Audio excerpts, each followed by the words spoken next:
are the wings of the Spirit resting over my heart,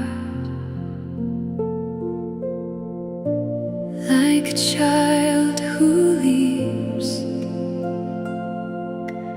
in the mother's womb. My heart is refreshed and awakens in joy. I trusted and I rested, for faithful is the one, faithful is the one in whom my soul has trusted.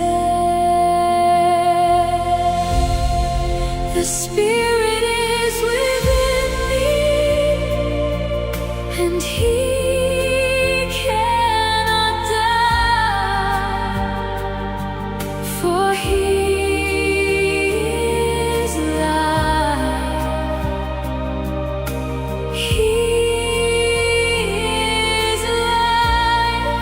Immortal life embraced me and kissed me with light, for He is life. He is life.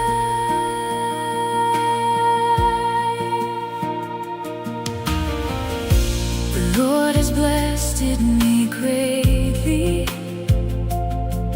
My head is with Him above.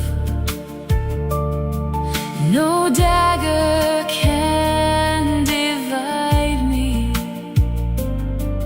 no sword can break His love.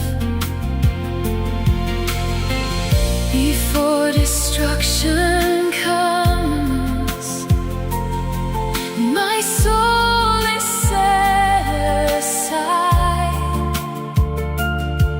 I have been placed forever on His immortal side. I trusted and I rested,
Wings of the Spirit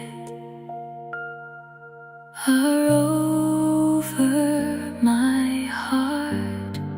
Immortal life embraced me,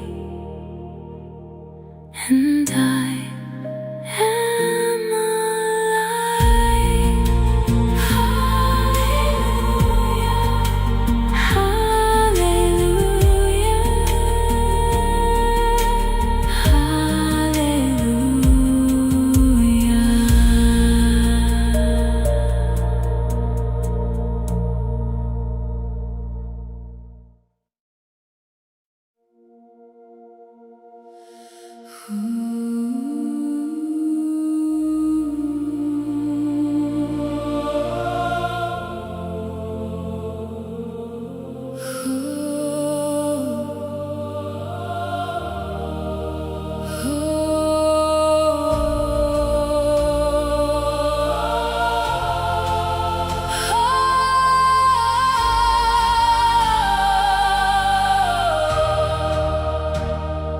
Blessed are you, living waters, flowing from the throne of light. You are mercy, like a river. You are fire within the night.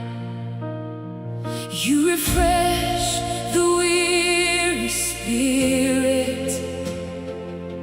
You revive the broken soul. Where your holy waters enter, every desert blooms with gold. We lift our eyes, we lift our song. The river is holy, the Lord is strong. But blessed are you, living waters, river of God, flow over me. Blessed are you, holy fountain, wash my heart and set me free. From the throne, from the Lamb, from the fire of God you stream. Blessed are you, living waters, river of life, awaken me.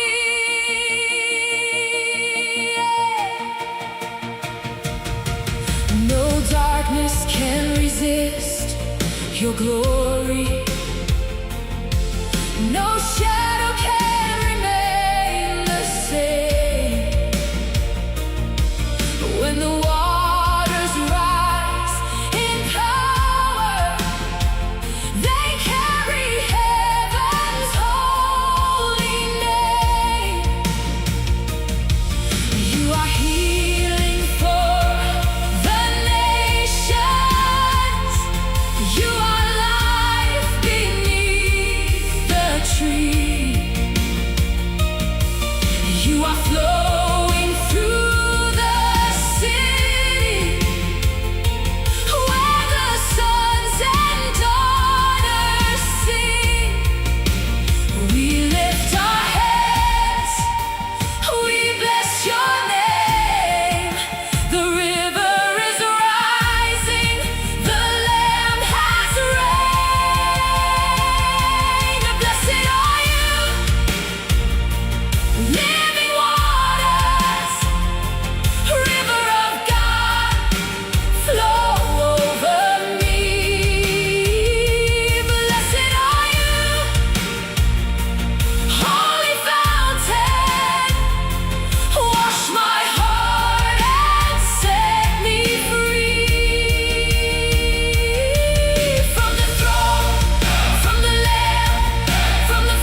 living waters flow.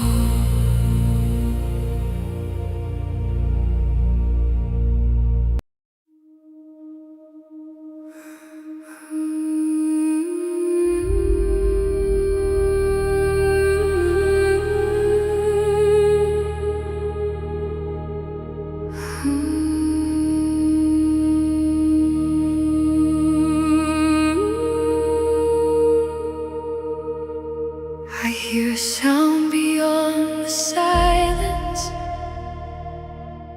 like a whisper in the flame.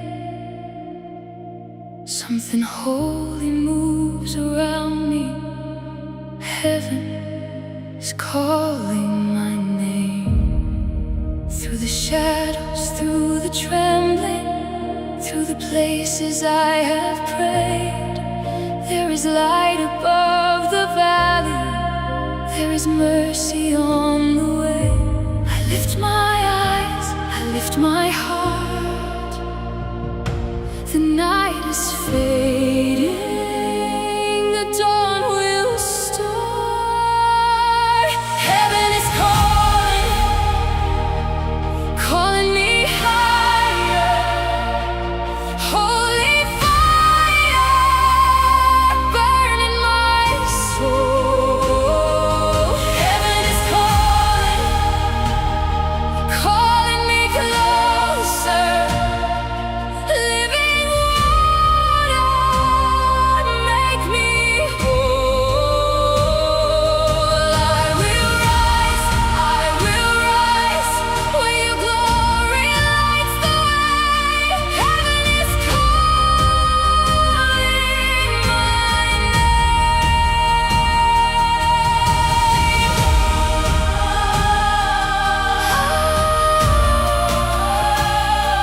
calling me higher, drawing me closer. Holy fire, make me whole.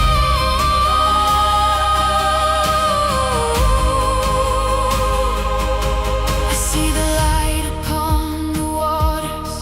I feel the wind begin to breathe. Every burden starts to loosen. Every fear begins to leave.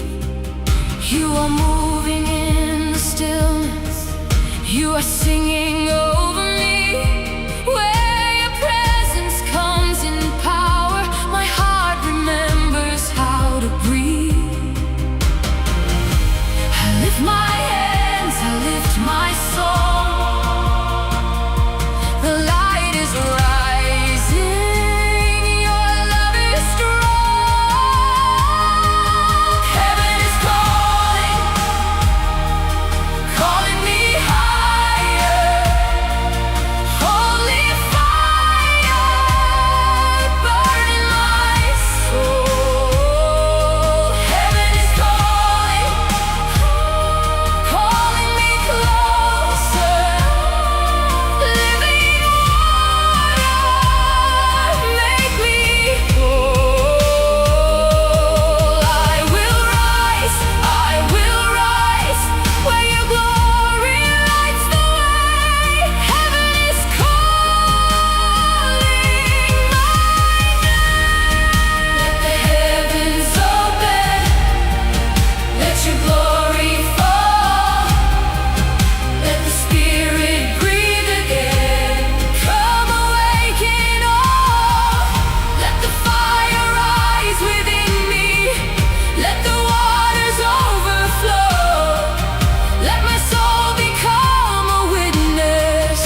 Today we will be talking about the stillness behind the veil, when the bride is waiting in glory before the wedding.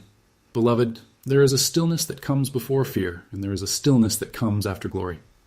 There is a silence that feels like wilderness, and there is a silence that feels like heaven. There is a waiting that comes from not yet knowing where you belong, and there is a waiting that comes after you have already been received.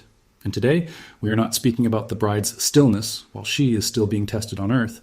We are not speaking about the difficult preparation in the wilderness. We are not speaking about the struggle to become ready while the world is shaking around her. Today, we are speaking of another stillness, the stillness behind the veil, the stillness after arrival, the stillness of the bride who is no longer striving to enter because she has entered. In the last teaching, we stood before the golden veil, the radiant boundary of Shekinah glory around what God has brought near. But today, we are not standing outside the veil anymore. Today, we are listening to the holy hush behind it, the stillness of the bride after arrival, the stillness of one who is no longer striving to enter because she has entered. This is not emptiness. This is fullness under holy order. This is not loneliness. This is the quiet of a chamber filled with heavenly family, children of the exile, attendance, joy, and reverence. This is not a sorrowful delay. This is the pause before the appointed ceremony. This is not the silence of abandonment. This is the silence of sacred nearness. Because when the bride is behind the veil, she is not outside the promise. She is inside the keeping of God. She is not wondering if she belongs. She has already been received. She is not fighting the shadow. The shadow is outside the boundary of glory. She is not waiting as one forgotten. She is waiting as one honored. And this is the mystery before us today. What happens after the bride has crossed the threshold?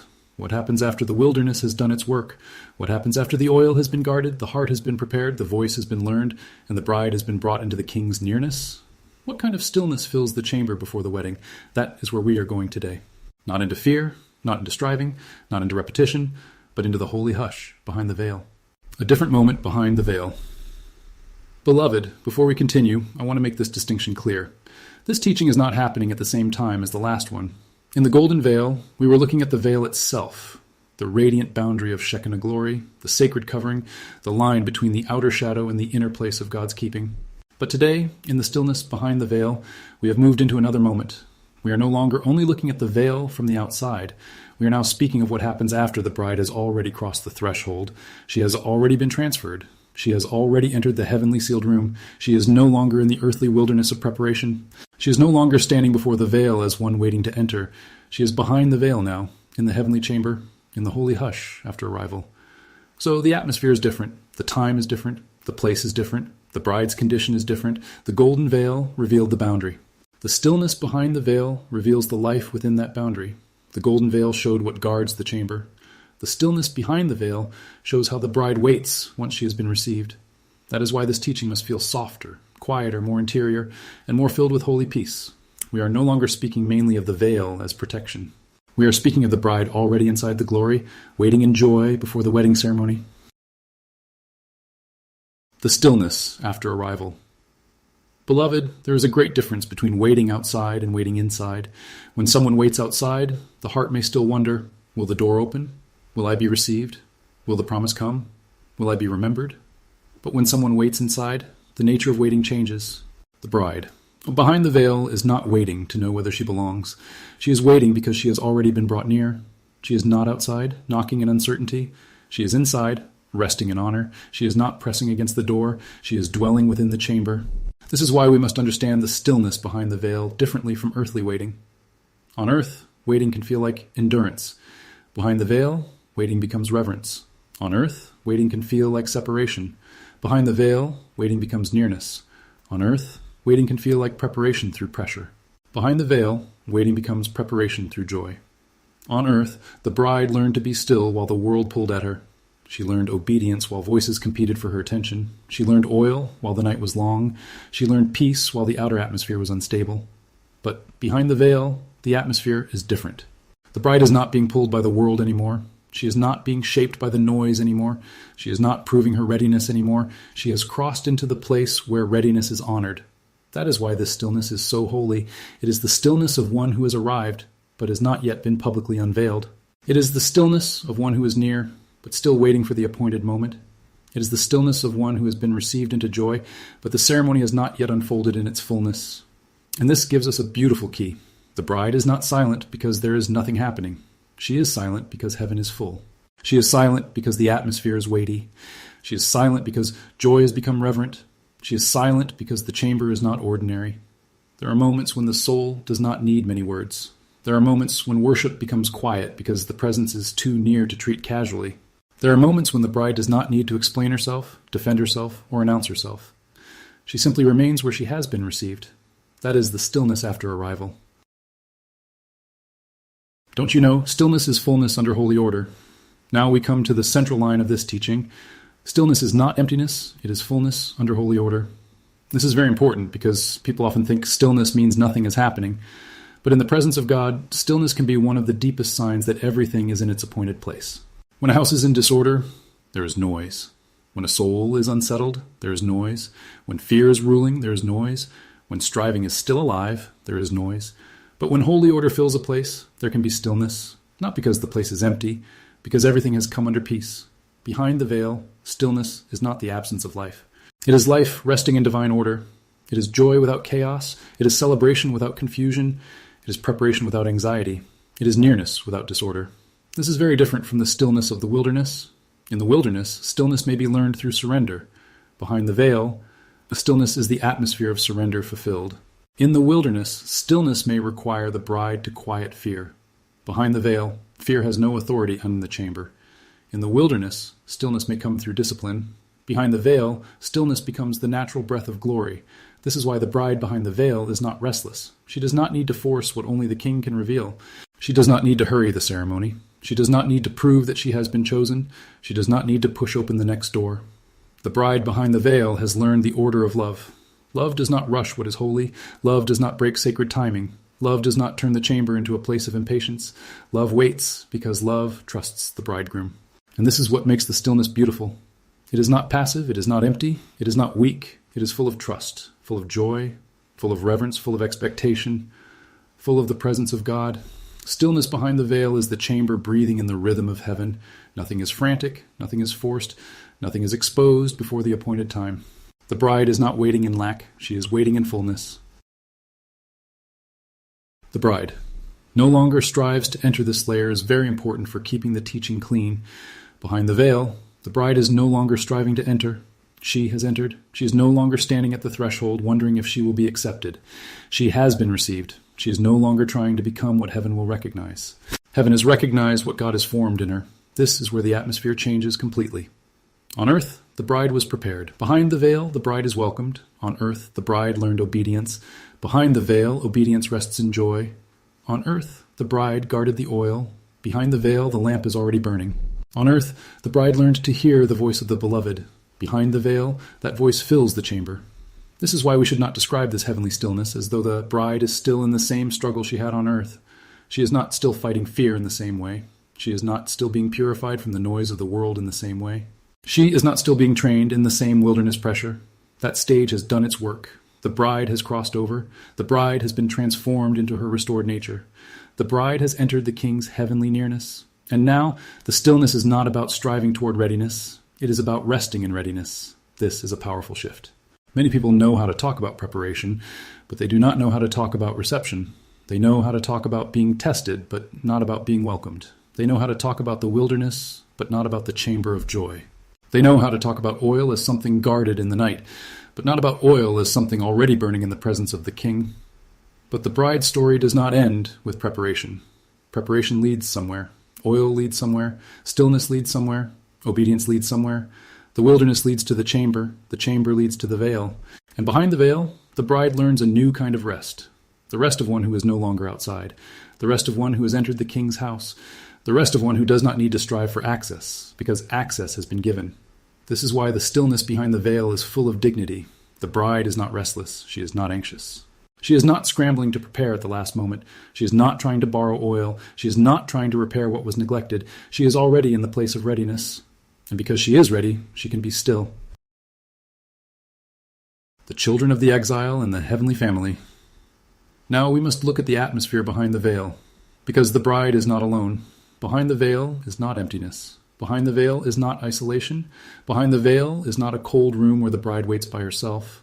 Behind the veil is a heavenly gathering. There are the children of the exile. There are attendants. There are bridesmaids. There is a heavenly family. There is reverent joy. There is the sense that exile is ending, that the long sorrow is giving way to reunion, that the scattered are being gathered near the mystery of the King. This is very important because the heavenly chamber is no longer the wilderness. In the wilderness, the bride may have felt separated from the world.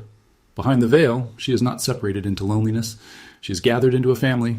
The children of the exile are not the bride herself. We must keep that clear. They are the ones who accompany, attend, witness, and rejoice near the ceremony. They belong to the bridal company, the gathered ones who are brought near to the joy of the appointed hour. And this gives the stillness a different sound. It is not a lonely silence. It is the hush of a family gathered before a holy moment. It is the quiet before a ceremony. It is the reverence of those who know that heaven has reached an appointed hour. This is the kind of stillness that can exist even in a room full of joy, because true joy does not always shout. Sometimes joy becomes quiet because the moment is too sacred. Sometimes joy lowers its voice because the King is near. Sometimes celebration becomes reverence because the mystery is about to unfold. So behind the veil, the bride is surrounded. She is not alone with fear. She is not alone with uncertainty. She is among the gathered ones. She is among those who understand the hour. She is among the children of the exile who have been brought near to witness the joy of the King's house. And the heavenly family is present. The atmosphere is not earthly pressure. It is heavenly recognition. The bride is not standing before strangers. She is standing among those who belong to the house. And this matters because the wedding mystery is not only about one event. It is about household, family, order, inheritance, and joy. The bride does not enter the chamber as one disconnected. She enters into the life of the King's house. She enters into the family order of heaven. She enters into the place where the children of the exile are no longer wandering outside the mystery, but gathered near the joy of fulfillment. This is why the stillness behind the veil is full. It is full of presence, full of family, full of expectation, full of recognition, full of sacred joy. Oil already burning. Now, we must speak carefully about oil. We are not going to repeat the full teaching of the virgins and the lamps. That belongs to another layer. But we must touch the oil gently here, because behind the veil, the oil is no longer a question of last-minute readiness. Behind the veil, the oil is already burning. This is a beautiful distinction. On earth, the bride learned to guard oil. On earth, she learned not to waste oil on fear. On earth, she learned that oil cannot be borrowed at the last moment. On earth, she learned the difference between outward appearance and inward readiness. But behind the veil, the oil has become the atmosphere of readiness. The lamp is alive. The flame is steady. The bride is not searching for oil. She is standing in the light of what has already been formed within her. This is why there is peace behind the veil. There is no pang. There is no last-minute scrambling. There is no anxious preparation. There is no restless question of whether the lamp will endure. The oil is already there. The flame is already burning. The bride is already in the place where readiness has been received. And this is important for the people who are listening because many imagine preparation only as pressure. They think readiness means always being afraid that they are not ready enough. But true readiness eventually produces peace. If readiness never becomes peace, then fear is still pretending to be preparation. Holy preparation leads the bride into rest. It does not leave her in endless panic. It does not keep her forever questioning whether God will receive her. It does not keep her forever outside the door. The purpose of readiness is entrance. The purpose of oil is light. The purpose of the lamp is to burn. So behind the veil, the oil is no longer being explained. It is shining. The bride is no longer talking about readiness. She is resting in it. The flame is no longer threatened by the winds outside because the bride is inside the glory boundary. Behind the veil, the oil is not fear. It is not urgency. It is not spiritual performance. It is the quiet life of the Spirit burning steadily in the presence of the King. And that flame helps us understand the stillness. The bride is still, but her lamp is not dead. The chamber is quiet, but it is not empty. The atmosphere is hushed, but it is full of light. This is the stillness of oil already burning. Let's talk about the holy hush before the wedding. The stillness behind the veil is the holy hush before the wedding. Not the ceremony itself yet, not the public celebration yet, not the marriage supper yet, not the fullness after the war yet. This is the reverent pause before the appointed moment, and this pause matters. In every sacred order, there are moments that come before the visible action. There is a quiet before procession. There is a hush before the door opens. There is a stillness before the music rises. There is a breath before the King reveals what has been prepared. The bride behind the veil is in that holy pause. She is not inactive. She is held. She is not delayed by confusion. She is kept by timing. She is not waiting because heaven is unsure. She is waiting because sacred things move by appointed order. The wedding ceremony belongs to its appointed moment. The unveiling belongs to its appointed moment. The public manifestation belongs to its appointed moment. The marriage supper belongs to its appointed moment. And behind the veil, the bride does not force the order. She rests within it. This is why Stillness Behind the Veil is so powerful. It teaches us that even joy has order, even celebration has timing, even nearness has reverence, even glory has sequence. Heaven does not move in panic. Heaven does not rush sacred things. Heaven does not expose mysteries before the hour. Heaven does not let the outer war determine the inner ceremony. This is very important. While the earth may pass through shaking, heaven is not shaken. While the nations may rage, the king's house is not confused. While the outside world may not understand what God has gathered, the bride is still kept in heavenly order. Behind the veil, the bride waits in the order of heaven. And this is the hush we are speaking about. The hush of joy that does not need to explain itself. The hush of glory that does not need to defend itself. The hush of readiness that does not need to strive anymore. The hush of family gathered before covenant joy. The hush of oil already burning. The hush of the bride who knows that the next movement belongs to the king. So we stop here at the threshold. We do not enter fully into the wedding ceremony in this teaching because that is another mystery. Today we are listening to the stillness before it, the stillness behind the veil, the fullness under holy order, the holy hush before the appointed moment. The bride has entered. The oil is burning. The children of the exile are near. The heavenly family is gathered. The veil is radiant. The chamber is full. And the bride waits in glory, not because she is uncertain, but because heaven knows the appointed time. Now we must add another layer. The holy hush does not begin only after the bride is already seated in the chamber. There is a hush that begins at the moment of transfer. There is a sacred silence when the bride is taken from one realm into another, when the earthly season has completed its work, when the wilderness has finished its preparation, when the oil has been guarded, when the appointed hour arrives and heaven receives what earth can no longer hold. This is not the silence of fear. This is not the silence of abandonment. This is not the silence of confusion. It is the silence of transition, the hush of transfer. Because there are moments so sacred that they cannot be explained while they are happening. There are moments when heaven moves and the earth does not fully understand what has taken place. There are moments when God gathers what belongs to him so quietly, so sovereignly, so completely, that the outer world may only feel that something has shifted, but heaven knows what has occurred. The bride has been transferred. She has crossed the boundary. She has moved from earthly preparation into heavenly reception. She has moved from the sealed place of formation into the sealed room of joy. She has moved from being guarded in the wilderness into being received behind the golden veil. And in that moment, there is a hush, not because nothing is happening, because something too holy is happening. The transfer is not noisy in the way the world expects. It is not controlled by human announcement. It is not explained by earthly systems. It is not submitted to the understanding of those outside the mystery. It belongs to the king. The same king who prepared her knows how to receive her. The same king who guarded her oil knows how to bring her lamp into the chamber. The same king who kept her through the wilderness knows how to bring her behind the veil. And when that transfer happens, the hush is the sign that the movement is sacred. The bride is not being lost. She is being received. She is not disappearing into emptiness. She is crossing into glory. She is not being removed from the promise. She is entering the place where the promise becomes joy. This is why the transfer must not be spoken of as fear. It is not a moment of terror for the bride. It is a moment of fulfillment. It is the answer to preparation. It is the answer to oil. It is the answer to obedience. It is the answer to the long waiting of the wilderness. The earthly chamber prepared her heart. The heavenly chamber receives her person. The wilderness separated her from the noise.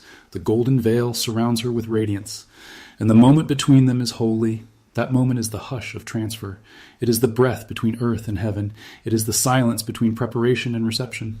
It is the pause between the last step of the wilderness and the first joy of the king's chamber. And beloved, this is why the bride does not enter the heavenly room with panic. She enters with wonder. She enters with awe. She enters with the stillness of one who knows that God has done what no human hand could do. Behind her is the world that could no longer define her. Before her is the chamber that heaven prepared for her. Around her is the veil of glory. Near her are the children of the exile. Above her is the joy of the heavenly family. And within her is oil already burning. So the hush of transfer becomes the first note of the stillness behind the veil. The chamber is quiet because heaven has received her. The veil is radiant because glory surrounds her. The bride is still because the king has brought her in. And from that moment forward, she is no longer waiting as one who hopes to enter. She is waiting as one who has entered. The joy that does not need noise. Now we need to understand something very beautiful. Behind the veil, joy does not always sound like shouting. Sometimes joy becomes quiet. Sometimes joy becomes reverent. Sometimes joy becomes so full that it does not need to prove itself with noise. This is very important because on earth we often associate joy with movement, sound, celebration, music, and outward expression, and those things can be holy. Heaven is not without praise. Heaven is not without song. Heaven is not without worship. Heaven is not without the sound of glory. But there is also a kind of joy that becomes still because the presence is near. There is a kind of joy that becomes quiet because the moment is sacred. There is a kind of joy that does not rush because it knows the appointed hour is already held in the hand of God.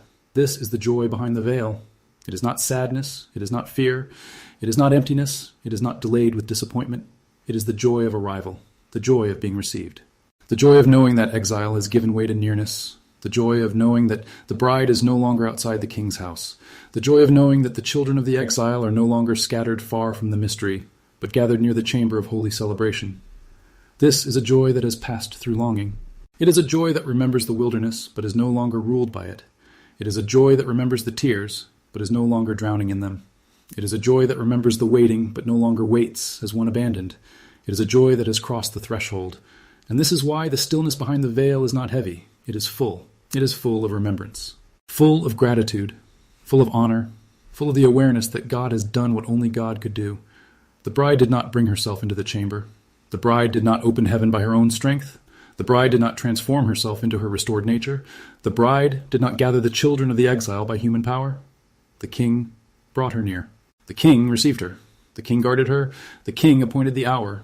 So behind the veil, joy becomes worship, not the worship of striving, not the worship of trying to become worthy by noise, but the worship of one who has been brought in by mercy.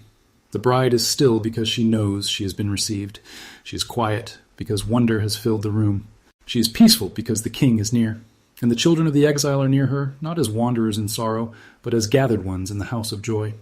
This is the joy that does not need noise, the joy of the veil, the joy of the chamber, the joy of the appointed hour drawing near. And this kind of joy teaches us something even now. Not every holy moment needs to be rushed. Not every blessing needs to be explained immediately. Not every sacred thing needs to be announced before its time. There are moments when joy is safest in reverence. There are moments when the most beautiful worship is simply remaining before the Lord without demanding the next movement. There are moments when the bride does not need to speak much because her presence in the chamber already testifies that the king has fulfilled his promise. That is the joy behind the veil. Quiet but full, still but alive, hidden from the outer noise, but radiant before the king. Let's talk about the attendants of joy and the children of the exile. Now, we must look more deeply at those gathered around the bride, because behind the veil, the bride is not alone. There are attendants of joy, there are companions, there are those who have walked through exile and now stand near the mystery of fulfillment. There are those who do not replace the bride, but rejoice with her. This distinction is very important. The children of the exile are not the bride herself. They are not the central one being presented to the bridegroom. They are attendants, witnesses, companions, and rejoicing ones. They are like the bridal company gathered near the chamber, those who understand that an appointed hour has come. And this gives the heavenly chamber a family atmosphere. It is not a courtroom of fear. It is not a wilderness of isolation. It is not a place of uncertainty. It is a house, a royal house, a heavenly house, a family house, a place where the long exile begins to give way to belonging. This is why the children of the exile matter so much in this teaching. They carry the memory of separation, the memory of longing, the memory of waiting, the memory of distance. But now they are not outside the story. They are gathered near the bride as attendants of joy. Their presence shows that the king not only remembers the bride, he remembers the children connected to the mystery. He remembers those who waited. He remembers those who cried. He remembers those who felt far from home. He remembers those who were scattered. He remembers those who longed for the house of God. And now, behind the veil, they are gathered into nearness. This is not yet the public marriage supper. This is not the fullness after the war. This is not the kingdom manifestation before all the earth. This is the inner family gathering before the appointed ceremony. It is intimate. It is holy. It is filled with recognition. It is the kind of moment where heaven knows what earth has not yet understood. And this is why the stillness is so deep. Because the gathered ones are not merely waiting for an event. They are standing inside the answer to generations of longing. The bride's nearness is not isolated from the story of the children. Her joy carries the echo of their restoration. Her entrance carries the sign that exile is being answered. Her stillness carries the weight of a family being gathered before the king. And this is where the heavenly family becomes important. The bride is not entering a lonely chamber. She is entering the order of the king's house. She is surrounded by heavenly family, by attendants, by those who understand the holiness of the moment. And this shows us that the wedding mystery is not only romance. It is a household. It is an inheritance. It is family. It is an order. It is the restoration of belonging. This is why the stillness behind the veil is not cold. It is warm with recognition. It is full of those who have been brought near. It is full of eyes that know the hour is sacred. It is full of hearts that do not want to interrupt what heaven is preparing. The attendants are not restless. The children of the exile are not confused. The heavenly family is not anxious. The chamber is not ruled by panic. Everyone waits under holy order because the king's timing is perfect. And this is very different from earthly waiting. On earth, people often wait with questions. Behind the veil, the gathered ones wait with expectation. On earth, people often wait, wondering if the promise will come. Behind the veil, they wait because the promise has already drawn near. On earth, people often wait through distance. Behind the veil, they wait in nearness. This is the stillness of the children of the exile, not sorrowful exile anymore, not wandering without a home anymore, but gathered nearness before the wedding. There is a chamber filled with light. Now we must look at the atmosphere of the chamber itself, because behind the veil, the chamber is not dark. It is filled with light. The bride is not waiting in emptiness. She is waiting in radiance. The attendants are not gathered in gloom. They are gathered in the brightness of the king's house. The children of the exile are not standing in the shadow of rejection. They are standing in the light of remembrance. This is why we must not imagine the stillness behind the veil as something lifeless. The stillness is full of light. The lamps are burning. The gold is shining. The veil is radiant. The presence is near. The chamber carries the glow of sacred joy. And this light is not only a decoration, it is a witness. The light witnesses that the bride has entered a different order. The light witnesses that heaven has received what earth could not fully recognize. The light witnesses that the king's house is not ruled by the darkness outside. The light witnesses that the bride is not being kept in fear, but in glory. This is why the oil matters again. The oil is not just a symbol of preparation now. The oil becomes visible as light. The oil that was guarded in the long night now burns in the chamber. The oil that could not be borrowed now shines as evidence of readiness. The oil that was formed in relationship now becomes part of the atmosphere of heaven. So the bride's lamp is not merely personal. It becomes part of the chamber's witness. Her readiness adds to the light. Her obedience adds to the beauty. Her stillness adds to the peace. Her presence behind the veil becomes part of the holy order around the appointed moment. Beloved, this is very beautiful because it means nothing formed in the bride was wasted. The quiet obedience was not wasted. The oil was not wasted. The waiting was not wasted. The stillness was not wasted. The surrender was not wasted. The tears were not wasted. The hidden faithfulness was not wasted. Everything that was formed in the wilderness becomes light in the chamber. Everything that was guarded in the night becomes radiance behind the veil. Everything that looked unseen on earth becomes recognized in heaven. And this gives the bride peace. She no longer has to explain the process. The light speaks. She does not have to prove that the oil was real. The lamp speaks. She does not have to defend the preparation. The chamber speaks. Heaven recognizes what heaven formed. And this is why the bride can still be. Because behind the veil, she is no longer trying to convince the outside world of what God has done. She is standing in the place where God's work is already recognized.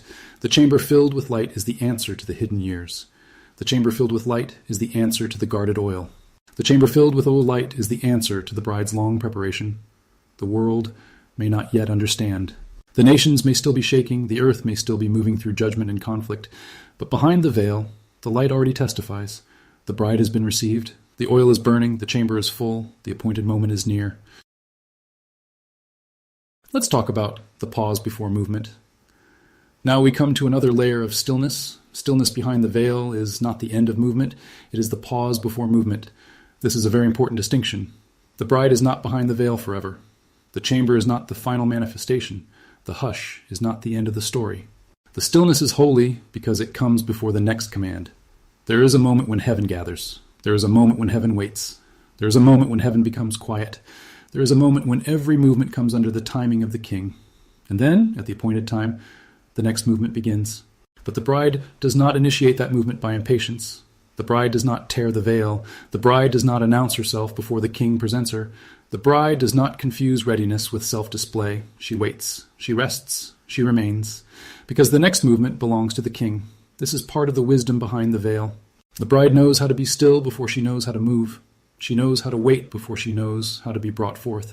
She knows how to remain before she knows how to appear. And this is why heaven can trust her with unveiling, because she does not force it. She does not make the sacred common by rushing it. She does not let the pressure outside determine the timing inside. She is under a holy order. The pause before movement protects the ceremony. It protects the joy. It protects the sacredness of the appointed hour. It protects the bride from premature exposure. It protects the chamber from becoming a place of human striving. And this also teaches us something about the heart of God. God is never late. God is never confused. God does not rush because the earth is shouting. God does not unveil because the world demands proof. God moves when the appointed time has arrived. And behind the veil, everyone waits under that order. The bride waits. The attendants wait. The children of the exile wait. The heavenly family waits. Not because they are uncertain, because they are reverent. They know the next movement is holy. They know the king's timing is perfect. They know the moment cannot be manufactured. This is the pause before movement, the stillness before the ceremony, the hush before the unveiling, the breath before the procession, the quiet before the joy becomes visible. And that quiet is not empty. It is full of the next thing God is about to do. The bride does not lose herself in waiting. Now, there is one more tender layer we need to speak about. Behind the veil, the bride waits, but she does not lose herself in waiting. She is not diminished by waiting. She's not erased by stillness. She's not made less because the appointed moment has not yet unfolded. This is important because on earth, waiting can sometimes make people feel invisible. Waiting can make people feel forgotten. Waiting can make people feel as though their identity is suspended until something public happens. But behind the veil, waiting does not erase identity. It confirms it. The bride is already the bride behind the veil. She does not become the bride only when others see her. She does not become the bride only when the ceremony becomes visible. She does not become the bride only when the world recognizes the mystery. She is already known in the king's house. She is already received. She is already adorned. She is already surrounded by glory. She is already held in the atmosphere of the appointed union. This is why stillness behind the veil is not insecurity. It is identity at rest. The bride does not need the outer world to name her.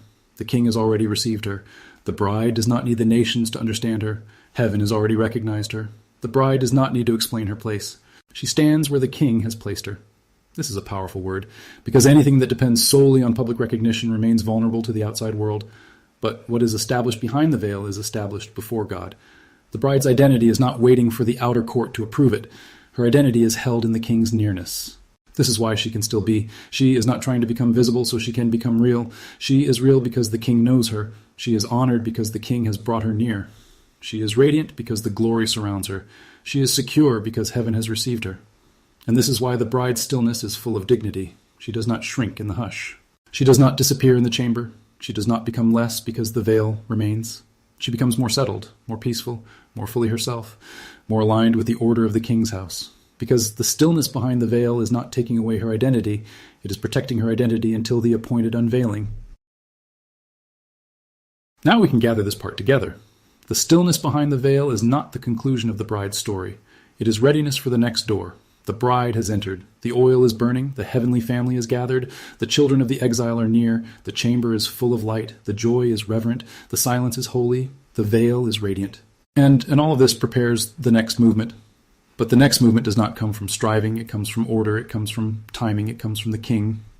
This is why the bride's final posture behind the veil is trust. She trusts the chamber. She trusts the veil. She trusts the silence. She trusts the joy. She trusts the order. She trusts the king. She knows she has not been brought this far to be forgotten. She knows she has not been received into glory to be abandoned. She knows the oil was not preserved for nothing. She knows the heavenly gathering is not without purpose. She knows the children of the exile are not present by accident. She knows the veil is not the end. It is the boundary before the next unveiling. And so she waits, not in fear, not in striving, not in confusion, not in sorrow. She waits in glory. She waits in fullness. She waits in holy order. She waits as one who has already been received. And this is the beauty of the stillness behind the veil. It is not the old waiting of the exile. It is not the old waiting of the wilderness. It is not the old waiting of uncertainty. It is the waiting of one who has arrived before the appointed moment has fully opened. It is the waiting of one held in joy before the ceremony begins. It is the waiting of one surrounded by light before the next door opens. So, beloved, when we speak of the bride behind the veil, we are not speaking of emptiness. We are speaking of fullness under holy order. We are speaking of the holy hush before the wedding. We are speaking of oil already burning. We are speaking of the children of the exile gathered near. We are speaking of the heavenly family in reverent joy. We are speaking of the bride, no longer striving to enter because she has entered. And we are speaking of the king's perfect timing. The one who brought her behind the veil also knows when to open the next door. The one who filled the chamber with light also knows when to let that light move. The one who gathered the family also knows when the ceremony must begin. So the bride waits behind the veil, not because heaven is delaying her without purpose, but because holy things unfold in holy order. And in that stillness, she is not empty. She is full. She is not forgotten. She is received. She is not alone. She is surrounded. She is not striving. She is resting. She is not outside. She is home. Beloved, we will stop the teaching here behind the veil in the holy hush of heaven. Today, we did not return to the wilderness, nor did we repeat the golden veil as a boundary. We entered the atmosphere after the transfer, where the bride is no longer striving to enter, having already entered. We saw the hush of transfer, the stillness after arrival, the oil already burning, the children of the exile gathered near, the heavenly family surrounding the chamber, and the bride waiting in glory before the appointed wedding ceremony. And we must close here, because the wedding itself is a sacred mystery we have already approached in other teachings. We do not need to repeat it today. But there is another question that now begins to open. While heaven is filled with this holy stillness, while the bride is behind the veil, while the chamber is full of joy and sacred order, what is happening on earth during this celebration in heaven? Because heaven may be preparing the wedding, the earth will enter another kind of hour. An hour of shaking, an hour of judgment, an hour of witness, an hour of final invitation. And this is where the next arc may begin, not by repeating the wedding ceremony, but by looking at the earth side of the mystery. What happens below while the bride has already been received above? So we stop here in peace. The bride is behind the veil, the oil is burning, the heavenly family is gathered, the children of the exile are near. The chamber is full of light, and the bride waits in glory, not because she is uncertain, but because heaven moves by holy order. I love you all so much. Thank you for studying with me. Thank you for walking carefully through this mystery, and I will see you in the next video.